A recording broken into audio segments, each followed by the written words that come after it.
Hey everybody, it's Chef Andrew, and as you can see, I am still in the Christmas spirit. I am excited to give you the next part in this Christmas prep process. We're talking about the Christmas menu that you're going to do. Walk through it with me. We're going to get into this. It's going to be really exciting. So, let's talk about the Christmas menu. How do we do this? Where do you find the parts? What is this all about? So really, when you think about Christmas menu, we want it to be special. Sometimes you want it to be a little bit extravagant, and that's all fine. There's other things to consider when you're planning this, though, and we'll get into some questions in just a minute. But the way I want you to think about this is in parts, in big chunks. So what we're going to do is talk about themes, common ingredients, and then put together a big menu. And as we go, we're going to tighten the menu up into something that is going to work for you, that's going to be manageable for you to do, that's going to be fun for you to execute, and that's going to be extravagant and delicious without it being too much work and without it being overwhelming. And in addition, we're going to give it the spirited food treatment and also make sure that we're including some kind of green vegetable in it as part of the spread. And it's all going to go so nicely together. So let's get into this. All right, before we jump into the meat of this, we want to know, because these things are going to make a difference in what you select, how many items you're going to select. What is this all going to look like when you put it together? So how many people are you cooking for? When we're doing this demo, I'm going to do it as if I'm making this for 6 people. So if you have more, obviously you can take exactly this template and just bump it up a little bit. If you're not cooking for 6, you can just back it off a little bit. But this is the way to think through it so that you can customize it for yourself. So how many people, that's going to make the difference on how much food you buy, how many items you want to have, and so on. And how many items would you like to make is the question. Are you comfortable with making 8? Or do you want to keep it a little tighter and just have 5? Either one of those is okay. It's just what is going to work best for you. Are you doing all this yourself is the next question. Or do you have help? Do you have someone bringing anything to your celebration, which would free you up to do maybe a little more extravagant, 4 to 5 items? Again, it depends on what's happening in your house.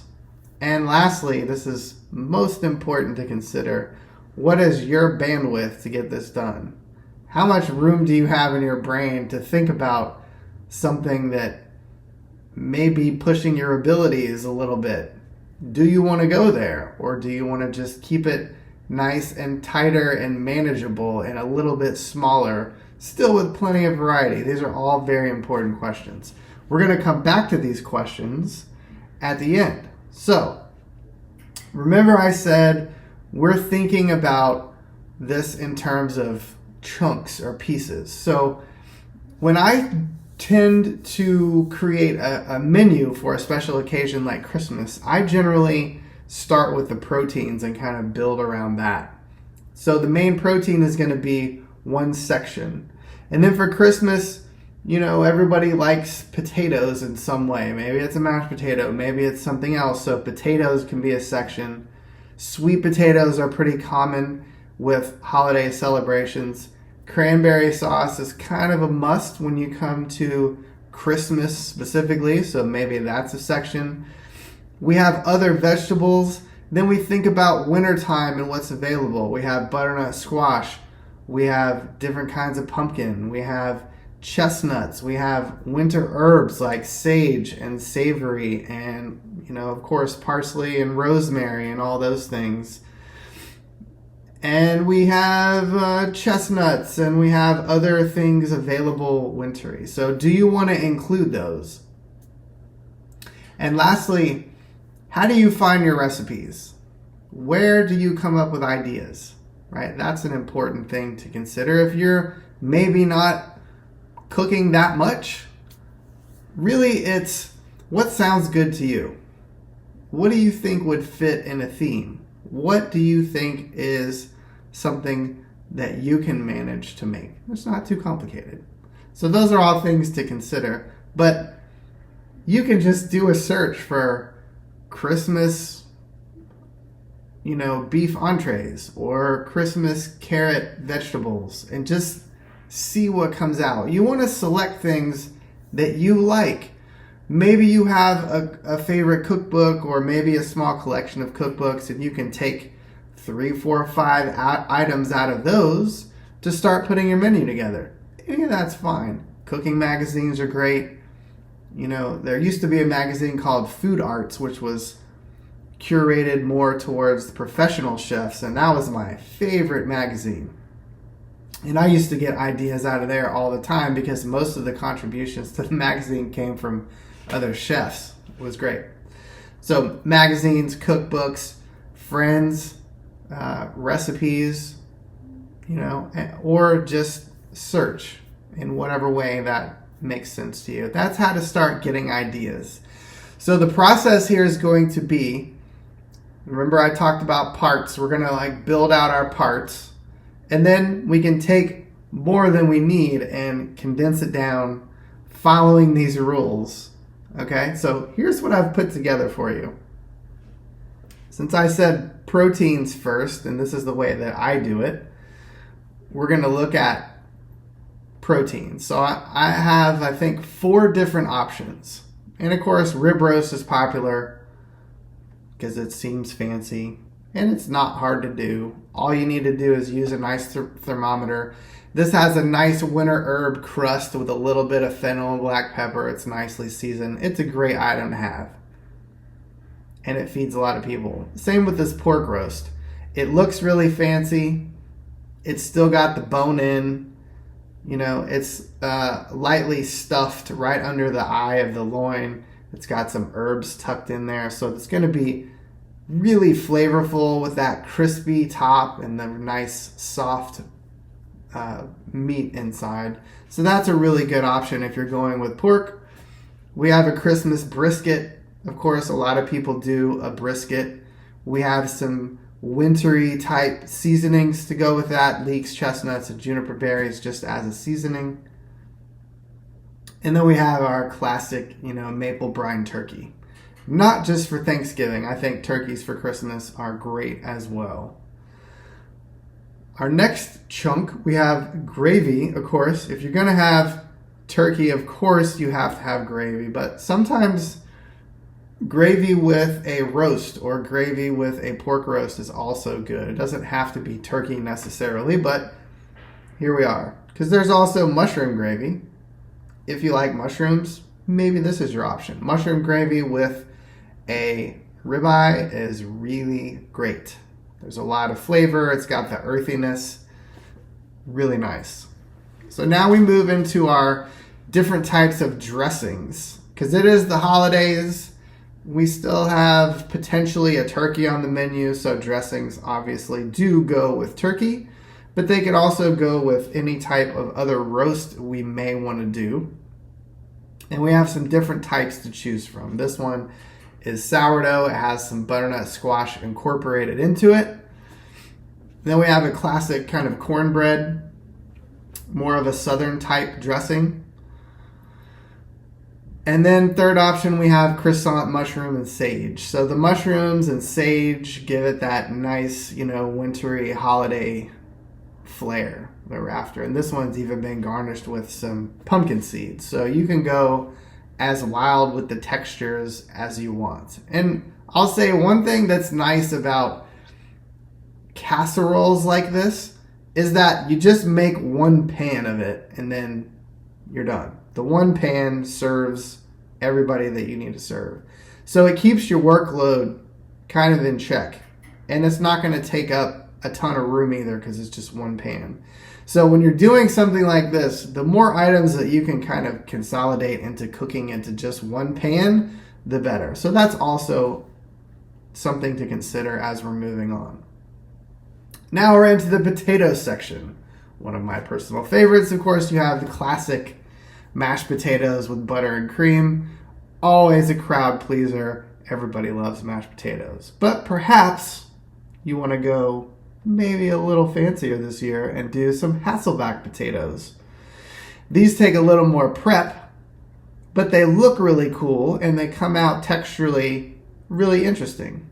As a roasted potato, they have a really crispy top, so the skin on top gets kind of crispy, and then they're soft inside. So the texture contrast is kind of nice. Again, they look really nice on a plate. So if you want a little bit fancier potato, perhaps Hasselback potatoes is your option. Or if you don't want to mess around with cutting the potatoes like that, that's okay. We have an even easier option, the old smashed potato. These happen to be red potatoes that have been boiled in salted water and then pressed flat in a cast iron skillet and crisped up on both sides. That is how you do a smashed potato. It's very easy and it doesn't take a lot of time, and they have a great texture as well with the two crispy sides. And then we just threw on some parsley butter to add that nice color and a little extra richness, of course.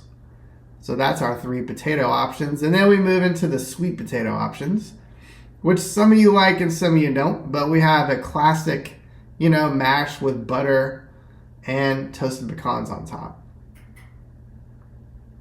Or you may like the chopped up, roasted, crispier version of sweet potatoes, which I think is pretty delicious. I do like a roasted sweet potato. I like the different texture contrasts in those. And you can add any kind of winter spice that you might want to add to those. And again, those can be done in one pan. It's pretty easy. And then we got again, always a crowd pleaser, the old school sweet potato casserole with the marshmallows on top. If that is a family tradition for you, then maybe you want to include that on your menu. Okay, now there's some winter vegetable options. One that I really like to do, Brussels sprout gratin. And underneath the cheese, we have some crispy prosciutto. There's some little knobs of goat ricotta and a little Parmesan on the top. Always a crowd pleaser. Even those people that don't really like Brussels sprouts tend to like this dish. And again, we're keeping it into one cooking container. And you can make, a big casserole of this to feed all the people that you need to feed and potentially have a little bit left over for yourself. This item is nice because it's just one you can throw in the oven and then it's done. You just prep it right in the pan, throw it in the oven. It's really easy prep. It's really easy cook.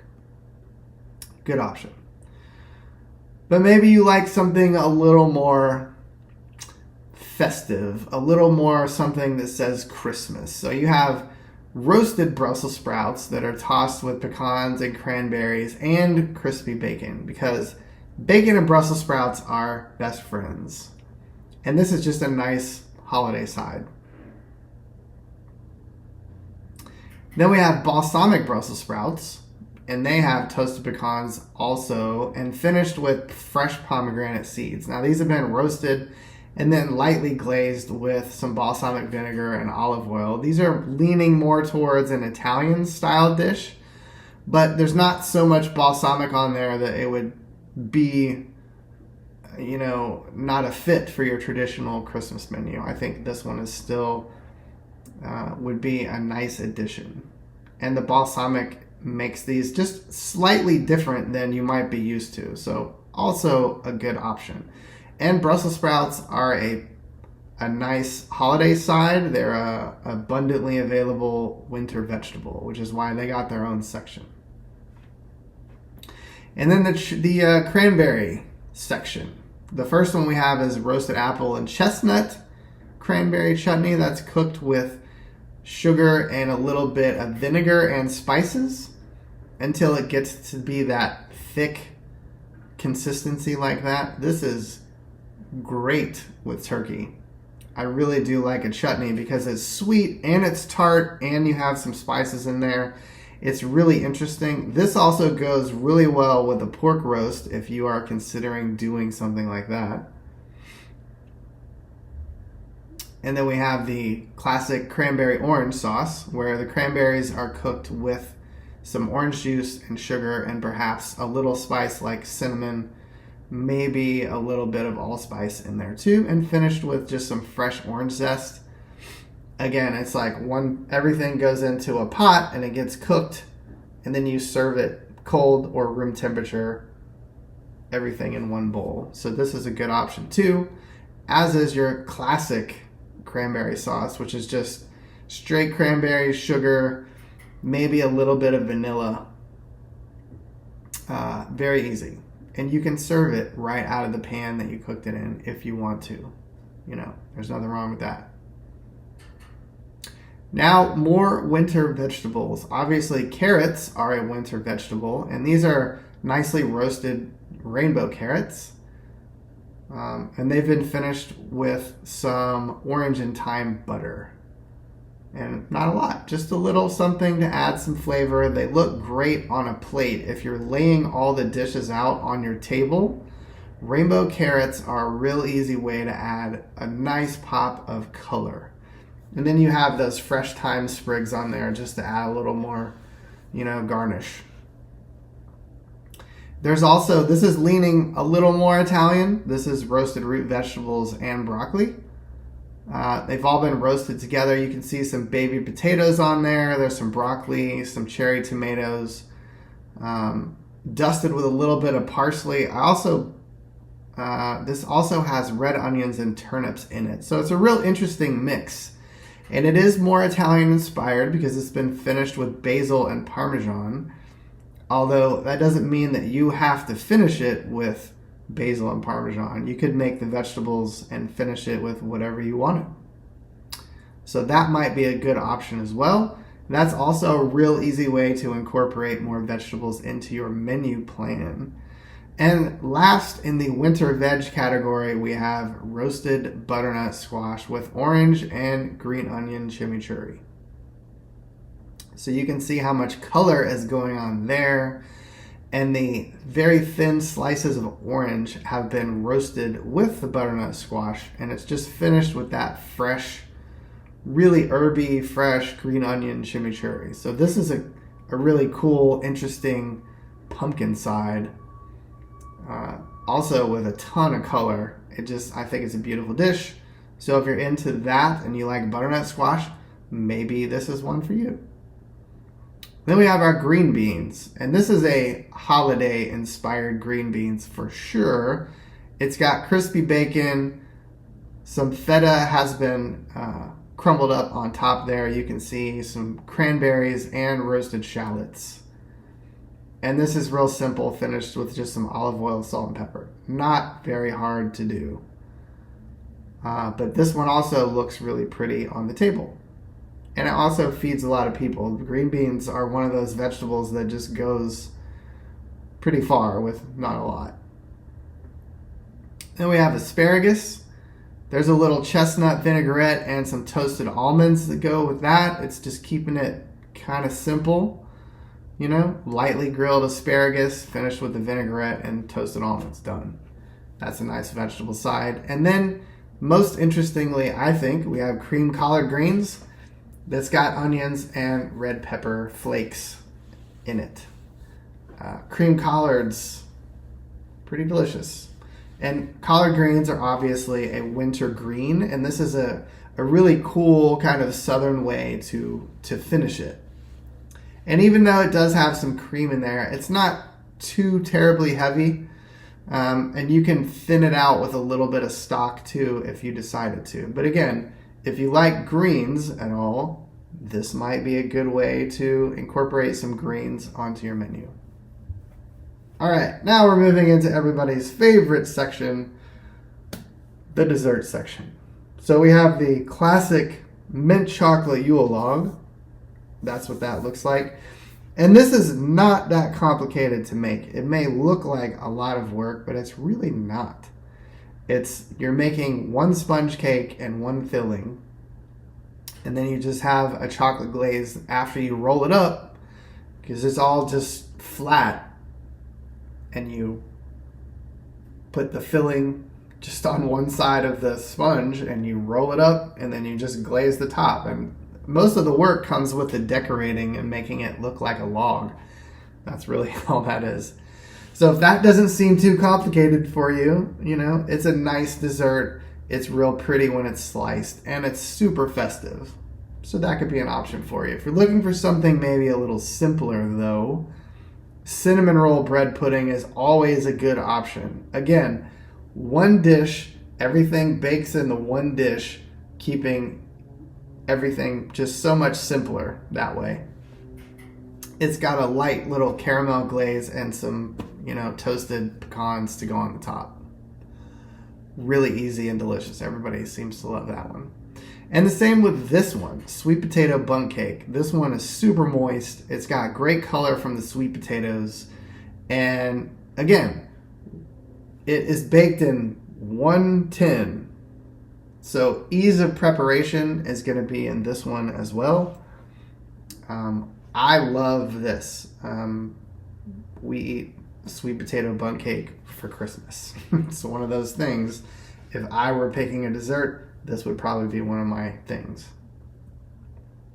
And last and not least, spiced pumpkin cheesecake. It's got a ginger snap crust, and it's got a little bit of pumpkin spice caramel to go on top with some fresh whipped cream there. And you can see it's also been finished with a little bit of pumpkin spice. So if you like pumpkin spice and you like pumpkin things, maybe you do a pumpkin cheesecake for your dessert. So that's the menu items. That's a lot of items, right? This is the same thing that we just looked at. So I'm going to show you everything we just went over. And I know it was a lot, and that's not the menu. We're going to be making the menu now. So what we've done is we've gone through our cookbooks or our recipes, and we've picked out a bunch of options, okay? So now these are all of our options. So what we're going to do is start up here at the top in the meat section, and we're going to pick one or two meats to build our menu around. Now, for me, these kind of set the tone for what kind of flavors are we going for. Are we going for winter flavors? Are we going to go for Italian flavors? Are we going to go for maybe Middle Eastern to go something a little bit different? Really up to you. But you can also tailor that as you go along. Remember I said we were going to return to these questions? Well, now's the time to do it. So we've seen all these menu items, right? And remember, in this exercise, we're doing it for 6 people. So for 6 people, you could make anywhere from 4 to 6 or more items, depending on how much you want to do. If you want to make 8 items, that is fantastic. It's going to be an awesome spread. If you do 8 items and you have 6 people, you don't need to necessarily plan for 6 full servings of everything. And because everyone's going to be taking little portions of 8 things to fill up their plates, right? So if that's the case, you can make things a little bit smaller if you want to go there. Also considering, do you want to have leftovers? Which I like leftovers. If I'm going to do all this work, I'd like to have at least one more meal out of it. So I personally will plan to make more than I need so that I have leftovers, and maybe the next day we can have it again, as part of the planning. So that's the items. And then we're going back to consider, are you doing all this yourself? And how much bandwidth do you have, really? How much space in your brain? How much time on the day do you have? That's also something to consider. Is anyone helping you? Are you doing all of this by yourself? So all of these questions are going to guide how we fill out this menu. So here we are. This is all the menu items that we just looked at all the slides for. And I color coded some of them just to, let you know that they're their own section. All right, so the way I do this is I start up here at the top with the meats, and I would probably say I'm gonna keep this one because everybody likes rib roast. We like rib roast quite a bit. And then if I'm doing rib roast, then I don't want to do another beef dish, so I'm gonna remove the brisket, right? So now I have these three choices, and do I wanna make two meats or do I wanna just have one meat? Well, I also like to have turkey during Christmas, so I'm gonna keep the turkey. Okay, so those are my meats. Now, if I choose turkey gravy, obviously it would go well with this. But do we want to have a gravy for this too? I think it's nice. So maybe we go with mushroom gravy. If everybody likes mushrooms and they're good with mushrooms, then we stick with the mushroom gravy. If not, we make a different kind of gravy. For me, we're going with mushroom gravy. Now, since we have turkey, it kind of follows that you want to have stuffing to go with it. So which one of these sounds good to you? We don't really have a overall flavor arc yet, because it could go anywhere from classic American to, European, Italian at this point. So we're open to whatever. I personally like Croissant dressing because it's delicious and buttery, but maybe not everybody wants to do mushrooms again. So we could change this and make it croissant dressing without mushrooms, or you could consider another one of these. I know this sourdough one is really delicious, and it's also kind of cool that it would have some butternut squash in it. So maybe that's the one we go with.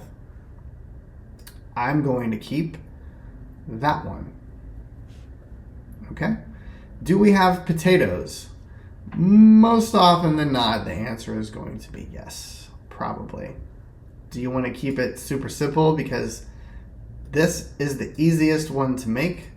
This is the most complicated one to make. We're considering bandwidth. And we already have 4 items. So maybe we don't go complicated. Maybe we keep it simple. If you really like a smashed potato, keep a smashed potato. I like a smashed potato. So we're going to try to keep that. Are we doing sweet potatoes or not? Remember, right now, we're just narrowing, so we don't have to finalize the menu right at this moment. If one of these sounds good, just leave it for now, because we're going to return to the questions one more time before we wrap this up. When we look at this, so we're doing a smashed potato, which is not a mashed potato. Maybe we do mashed sweet potatoes to go with our smashed potatoes, right? And we just get rid of those two. And now we have a mashed sweet potato. Because this one's pretty easy to make. And for 6 people, it's not going to take many sweet potatoes. 2 large ones or 3 large ones is going to be plenty. So when we consider our prep time, which is another day, we'll talk about that sort of stuff. All right, let's narrow down these next few categories. So which one sounded the best? The balsamic Brussels or the gratin? And now we can start considering other things like, so this is a baked dish and it's got a lot of cheese with it, so it's a little bit heavier. Smashed potatoes, not so heavy, but this has butter and cream in it already. So maybe we go with something that's a little bit lighter. Maybe we don't do that one this time, but we want to keep this one with the pecans and cranberries and bacon because we don't have anything with pecans in it. And remember, bacon and Brussels are best friends, so we love that one. Now let's say we're on to the cranberry section. And we know that Mom really loves that one. So that'll be the one that we do to go with the turkey and to go just as a side. Okay, now we're on to the root vegetable stuff. Did you like the butternut with the green onion chimichurri, or do we have kind of a younger crowd that's not really going to go for that? Maybe people like carrots, or maybe people just like a mixture of root vegetables. Maybe you do it without the broccoli. I like the carrots because I like the color happening in them, so we're going to keep the carrots for now. And then we want to make sure that we have some kind of intentional vegetable to add to this, right? And we do have Brussels sprouts, and that's great. And that may be our one. And I think we made a really good choice with doing this one instead of doing the gratin, because these are getting a little heavier. Like the smashed potatoes have bacon. Yeah, we're just keeping it a little bit fresher and a little bit more Christmassy with this one. Just the way that it's going to look on the table is going to be really pretty. So the green beans, they have the cranberries on them. Now our Brussels sprouts have cranberries. I tend to not repeat garnishes like that, so I'm just going to get rid of the green beans. Now, if you liked the look of the cream collards, great. If you feel like maybe that's not a fit for your family, then stick with the asparagus. All right. Now, this is really, as is the rest of this, personal preference. What looks good to you? What sounds good to you? Do you like chocolate? Do you want to go a little more seasonal and try to go with, something that has pumpkin spice and maybe not a cheesecake, but this also has winter spices in it. And I'll tell you, one of these two is going to be my pick for sure. I do like a Yule log, but not everybody likes chocolate. That's going to be at my Christmas. So I will go with a non-chocolate dessert. And I don't think that everybody likes cheesecake either. So I can eliminate that one. And, if we look at this whole menu, just as it stands right now, we have 1, 2, 3, 4, 5, 6, 7, 8, 9, 10. We have 12 items. That's a lot of items. That is a lot of items. And there's no need to make all this, but we're at a really good phase 1. So here's some options for you. If you're going to make a dessert, you could make one of these. I like both of these because they're both made in one pan. So the prep and the cooking and even the serving is very, very easy. Easily done. This is going to come down to a matter of preference. So I think that now we're at the phase where we're going to start eliminating items because there's just too many to make. And so let's go with the sweet potato bundt cake. Okay? So now we have 11 items. Now if we go back to the questions, and we have 6 people, and we do want to do 2 meats. Let's say we already have our turkey for some reason. Maybe we got a good deal on it last week and it's in the freezer. And everybody loves rib roast, and we do that every Christmas, so we're definitely doing rib roast. So we're not going to touch the meats. All right? You got to have a gravy, so we're not going to touch the gravy. Maybe, so everything else is kind of up for debate. It's up for debate. So we want to whittle this down a little bit. Remember, we're considering your cooking skills, your time, your bandwidth to do this, because we want it to be easily achievable. We want you to be able to do it like an ace and have everything ready on time. All right, so I would go through here and immediately pick out one of these sides that sounds like the least favorite. Like, is everybody gonna like carrots? it sounds good, but we're putting together the most awesome menu, right? So we're just not going to do that. Now this could be a family choice situation where you may or may not have that. And we may decide to get rid of the sweet potatoes altogether because you just have too many things. But what does it look like? What does it look like if we take the sweet potatoes away? Let's consider our colors because sometimes this is helpful. So the meats look great. We have the red of the rib roast and we have kind of the golden skin of the turkey. We have a darker mushroom gravy. This is a darker toasted bread. These are darker toasted potatoes. These are orange. These are green with the color of the cranberries. And this is obviously cranberry colored and this is green. So if we get rid of the sweet potatoes, we are losing our orange color for the entire menu. So maybe we want to do that, maybe we don't. Let's then, since we're paring down these green vegetables, okay, which one sounds like the most festive and the one that everybody's going to eat? Does everybody like asparagus? Maybe not. So let's take that away. We can see that we still have a green vegetable here and it's a good one. And so we're going to keep that one. So now we're down to 1, 2, 3, 4, 5, 6, 7, 8, 9 items. Okay? We're doing better. If we need to continue to pare down, I would be choosing between these two. If you feel it is a must to have a dressing with your turkey, which I kind of do, if it's a Christmassy menu, let's do a dressing. Maybe we get rid of the smashed potatoes and see what that looks like. 1, 2, 3, 4, 5, 6, 7, 8.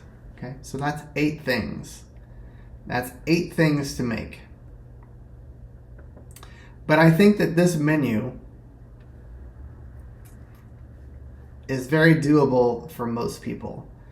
I may not recommend you do 2 meats because A, you may not need it, and B, it may just be too much. Just do 1. But for my purposes and the purposes of this demo, I feel like we can easily pull this off. So this is a nice Christmas menu. And again, if you have more bandwidth or you want to get somebody to bring mashed potatoes so that you have the full spread, great, do that.